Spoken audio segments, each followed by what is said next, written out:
اس امت کے لیے اللہ تعالیٰ نے یہ فضل فرمایا کہ جو لوگ نمازی ہیں،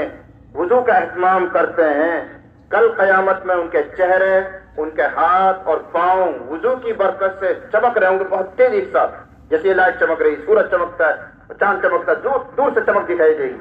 نبی کریم صلی اللہ علیہ وسلم پہچان لیں گے یہ میری امت کا آدمی۔ یہ اچھے عمل کی نشانی ظاہر ہوئی۔ ایسی روایت میں آتا ہے جو آدمی قرآن پڑھتا ہے، پڑھاتا ہے، سیکھتا ہے، سکھاتا ہے، ان کے منہ سے مشک کی خوشبو آ رہی ہو۔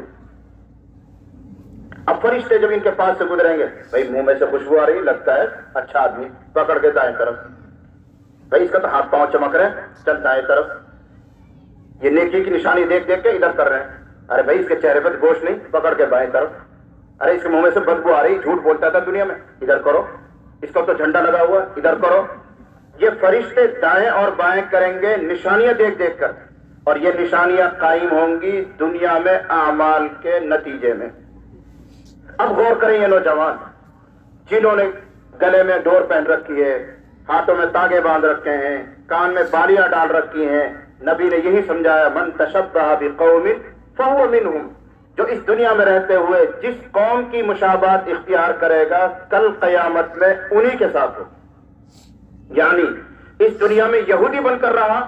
چاہے 1000 کلمہ پڑھتا تھا، اس کا نام عبداللہ تھا، فرشتے اس کو پکڑیں گے، بھائی تیرے اوپر تو یہودیوں کی نشانی ہے، ادھر کھڑو، وہ کہے گا نہیں میں تو جماعت میں جاتا تھا، میں تو عبداللہ ہوں، میں کلمہ پڑھتا، ہم اس سے بحث نہیں کرتے، تیرے بدن پہ تو یہودیوں کی نشانی ہے، ادھر کھڑو جا۔ یہ مطلب ہے اس حدیث کا، من تشبہ بقوم فہو منہم،